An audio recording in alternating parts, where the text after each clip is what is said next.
दोस्तों नमस्कार।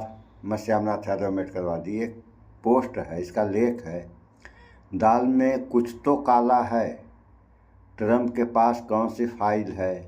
ट्रंप का दावा, भारत पाकिस्तान के बीच सैन्य टकराव के दौरान 10 प्लेन गिरे, मोदी की प्रतिक्रिया 0, माने एक भी नहीं गिरे। देखें आप लोग, ये है पोस्ट, देख दें आप लोगों ने। इस पर भी एक समाचार भी हम आप लोगों को दिखा रहे हैं। उसमें रक्षा प्रमुख ये स्वीकार कर रहे हैं कि प्लेन गिरे, ये बड़ी बात नहीं है। बड़ी बात ये है कि क्यों गिरी। अरे मार दिया उसने, गिर गए, ये बड़ी बात नहीं है। बड़ी बात है क्यों गिरी। सुनिए आप लोग थोड़ा सा इस समाचार को। और ऐसे ये हो रहा है। नमस्कार, मैं रवीश कुमार। गाइस, आपको यकीन नहीं होगा लेकिन ये मैंने अंडर 300 मंगाई है जिनका फैब्रिक बहुत अच्छा। Comment below for link. क्या आपने कभी शॉर्ट ड्रामा देखने के लिए पैसे खर्च किए हैं? हाँ, मैंने बहुत सारे फ्री ऐप ट्राई किए हैं, बट उसमें हमेशा। रवीश कुमार, पाकिस्तान ने भारत के जेट विमान मार गिराए हैं। ब्लूमबर्ग टीवी के सामने भारत के chief of defence staff general Anil Chauhan ने स्वीकार कर लिया है कि जेट विमान गिराए गए। संख्या नहीं बताई उन्होंने। 6 विमान गिराए जाने की बात को पूरी तरह नकार दिया। कितने विमान गिराए गए इस सवाल को महत्वपूर्ण नहीं माना। उनके इंटरव्यू की व्याख्या होगी कि उन्होंने विमान गिराए जाने से ज्यादा इस पर क्यों जोर दिया कि गिराए जाने के बाद हमने अपनी कमियों को समझा, उसे ठीक किया और 2 दिन के बाद सारे जेट फिर से उड़ाए और पाकिस्तान के भीतर तक घुसकर मारा। तो उन 2 दिनों में क्या हुआ? जब गलतियों को समझा जा रहा था, ठीक किया जा रहा था, तब उन 2 दिनों में क्या क्या हो रहा था? हमारी वायुसेना क्या कर रही थी? इसका जवाब वायुसेना को कवर करने वाले दक्ष पत्रकार ही दे सकते हैं। कोई भी इस इंटरव्यू को ध्यान से सुन रहा होगा तो पूछना चाहेगा कि उन 2 दिनों में क्या हुआ? उस जेट विमान के गिराए जाने का तुरंत क्या असर पड़ा? किस तरह का खतरा दिखाई देने लगा? ब्लूमबर्ग टीवी के लिए इंटरव्यू करने वाली पत्रकार का नाम हसलिंदा अमीन है। हमारे पास कॉपीराइट नहीं है, इसलिए हम बातचीत का वीडियो नहीं दिखा सकते, लेकिन क्या बातचीत हुई है उसका अंश बता सकते हैं। अमीन पूछती है कि जनरल, एक सवाल का अभी भी जवाब नहीं आया है कि पाकिस्तान ने भारत का कोई जेट गिराया है या नहीं।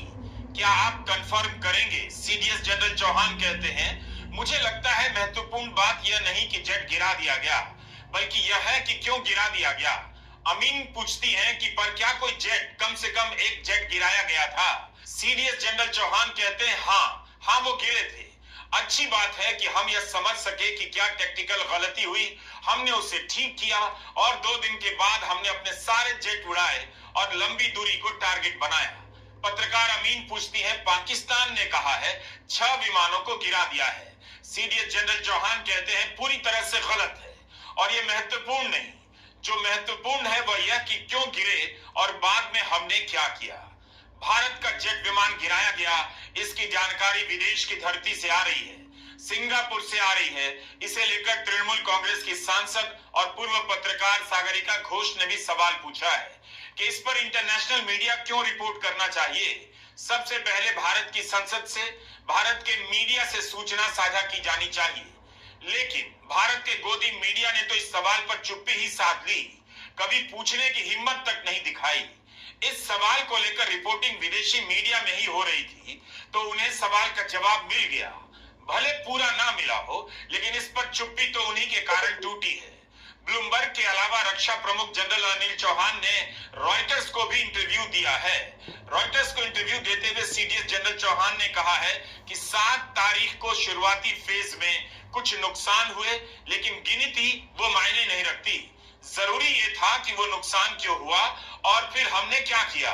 तो हमने टैक्टिक्स में सुधार किया और 7 और 8 मई को फिर से ऑपरेशन किया और 10 तारीख को बड़ी संख्या में अंदर घुसे, पाकिस्तान के एयर डिफेंस को पार किया और बिना किसी रोक टोक के गहरे स्ट्राइक किए।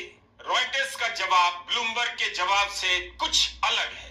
अब सवाल है कि उन 2 दिनों में क्या हुआ, जब जेट गिरा तब क्या हुआ, इसका भी अलग से जवाब मांगा जाएगा।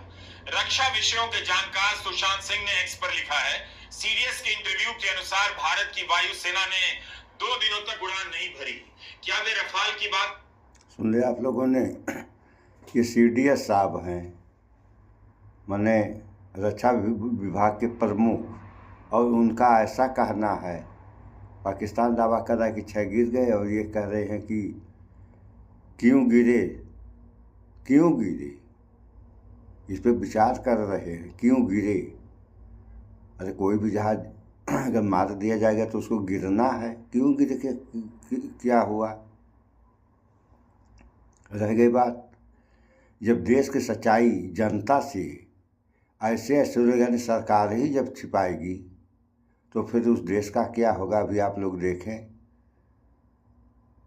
एपस्टीन फाइल्स में जो है हरदीप सिंह पुरी का नाम आया, तो पहले तो ये नकार रहे थे सब गलत है, लेकिन अब इन्होंने स्वीकार कर लिया है कि 3-4 बार मैं मिला था।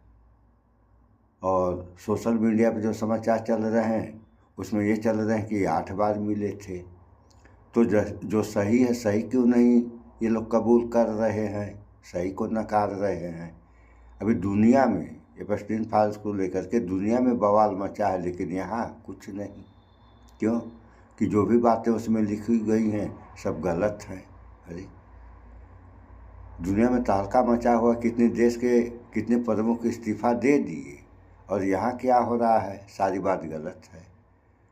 तो ऐसा ही हुआ, देश को ही जब देश की जनता को जब गुमराह किया जाएगा, वो भी सरकार के द्वारा या उच्च पदों पर बैठे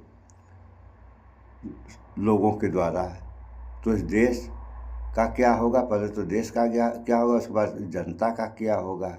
अभी आप लोग देखें,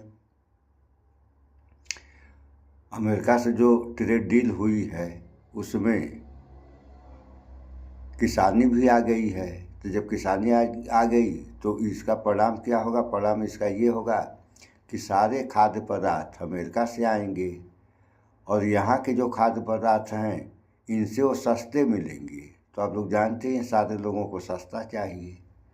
बढ़िया है खराब है इससे मतलब नहीं है, मतलब सस्ता महंगा से होता है, सस्ता चाहिए। तो वहाँ का सामान यहाँ बिकेगा, लोग खरीदेंगे। तो वहाँ के सामान जब यहाँ खरीदेंगे लोग, तो यहाँ के किसानों का क्या होगा, इसको कौन देखेगा? इसको किसान देखेंगे। सरकार को इसको भी देखना चाहिए, लेकिन यहाँ है क्या, यहाँ होता है दूसरे तरीके से। जैसे वह गुजरात में पुल टूट गया था, तो सारी गलती तो जो पुल बनाने वाली कंपनी थी उसकी थी, तो दोष मढ़ दिया गया जनता के ऊपर कि आखिर जनता गई क्यों। ये हाल है यहाँ का, हर जगह इसी तरीके से, हर जगह इसी तरीके से बात रहती है, कुछ घुमा दिया जाता है कहीं। और कुछ जनता भी वैसी है, सही को सही नहीं समझ रहे हैं लोग। तो ऐसा ही हुआ और होता रहेगा। तो क्या होगा इस देश का, बहुत मेहनत से तो आज़ादी मिली है, फिर कहीं ये देश गुलाम ना हो जाए। अब की गुलाम होगा तो आप लोग देख ही रहे हैं, आर्थिक गुलामी अमेरिका की हो गई है, और जो है कुछ भारत के भूभाग पर चीन भी कब्जा जमाए बैठा है। तो इन सबों अभी आप लोगों ने ये भी देखा, सोनम वांगचुक जो शांतिप्रिय नेता थे, कितने अवार्ड जो दुनिया से लेकर आए थे, वो अपना जो धरना प्रदर्शन कर रहे थे, तो धरना इसी के खिलाफ कि हम जो है जहाँ तक हमारी सीमा है वहाँ तक हम जाएंगे और वहाँ से आ जाएंगे, शांति बनाते हुए। सरकार ने नहीं परमिशन दिया, परमिशन को तो बात है छोड़िए, उल्टे जेल में बंद हैं। तो ऐसे ऐसे लोग जब जेल में बंद रहेंगे, और जिन्हें जेल में रहना चाहिए वो बाहर मौज मस्ती करते रहेंगे, तो इन सबों का परिणाम इस देश और देश की जनता के ऊपर क्या पड़ेगा, इन सब बातों में भी थोड़ा समय निकाल के आप लोग विचार कर लिया करें। अन्यथा जो नहीं होना चाहिए वह होगा। एक दिन ये आएगा कि जनता यानी आप लोग खुद कहेंगे कि ये क्या हो गया। तो जागो। तभी सुधार होगा, अन्यथा कहावत है जो सोया वो खोया, तो सोएंगे आप लोग तो खो देंगे। सो इस वीडियो में इतना ही। स्वच्छता अपनाएं, शुद्ध खाएं, स्वस्थ रहें, शिक्षित बने। जय विज्ञान, जय संविधान। नमस्कार।